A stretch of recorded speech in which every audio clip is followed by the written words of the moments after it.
this way.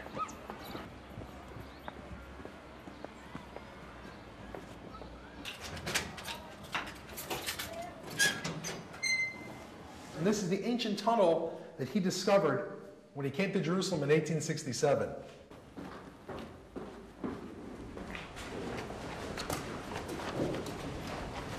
We're looking carved into solid bedrock, an opening that goes down into the middle of the earth, underneath the city wall, to the water source.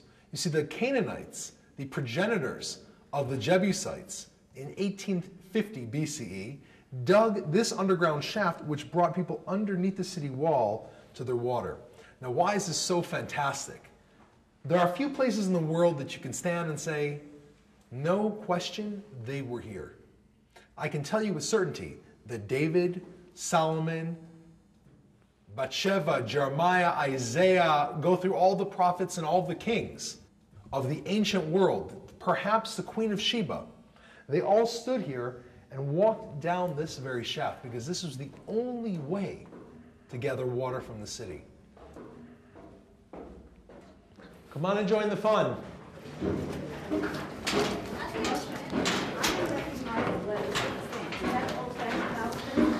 Okay, until about 200 years ago, no one had any idea where the city of David is.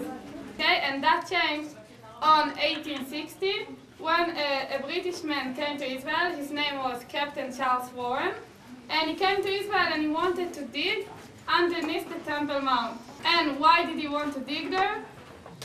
Any ideas? Looking for treasure. Okay, looking for treasures, exactly.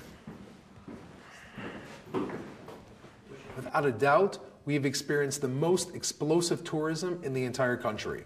I think this is due to the fact that just now all these incredible archaeological finds, which have enormous importance to the entire world, have come to light. And the archaeology itself speaks. This is not just a stone. This wall is not just a wall. I'm not touching just a stone here. I'm touching a stone and I can feel the chisel made by the Canaanites as they made the stone. I feel King David's hand as I put my hand on this stone.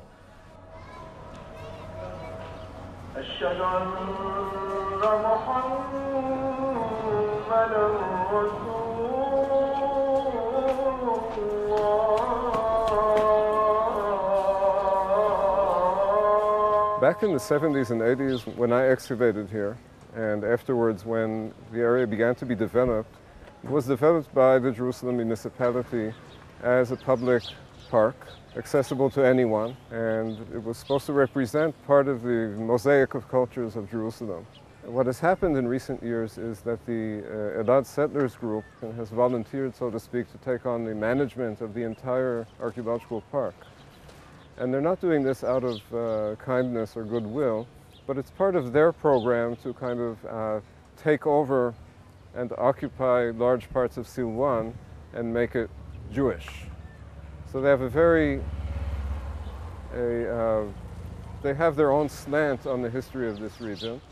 It begins more or less at the time of David, and then history ends with the destruction of the Second Temple, only to be renewed with their own settlement history here of the early Zionist or 19th century Jewish settlement. This is the Elad view.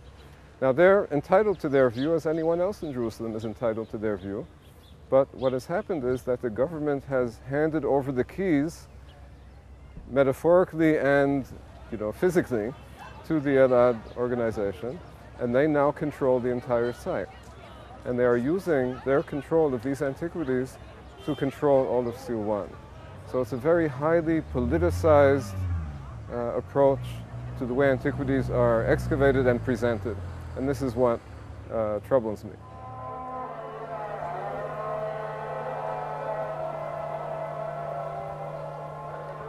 In 2004, a city plan to enlarge the archaeological park called for the demolition of 88 houses here in Silwan.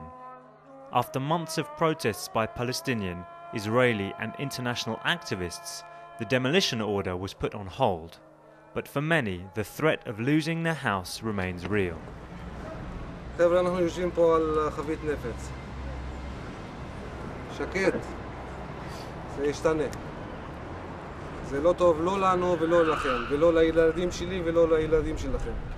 Abid Shaludi, who lives in Silwan, was one of the leaders of the protest campaign. They wanted to destroy 100 houses. And the demolishing order that we received from the municipality, they said that Silwan is part of the very big site of the Jewish history, and the King David were here before 1,000 years ago, and he built his kingdom on the Jerusalem and the old city, and his garden were Silwan because they had a lot of water in all of the years. And imagine, in a few words down there, they wrote, and that's why we want to destroy 100 houses.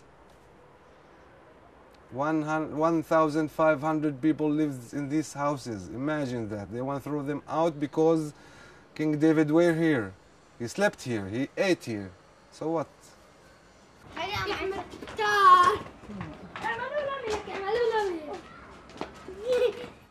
These are Arab children who live here. Alan. No?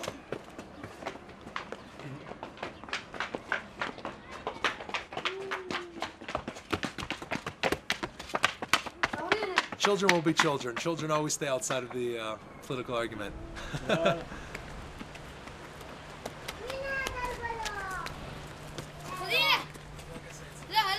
So this began the process in 1986 as the forming of my foundation, the Ir David Foundation, whose goal is to return all this land you see behind you into Jewish hands. And we purchased much of this land for much more than its face value in order to return as many of these assets as possible back to the Jewish people.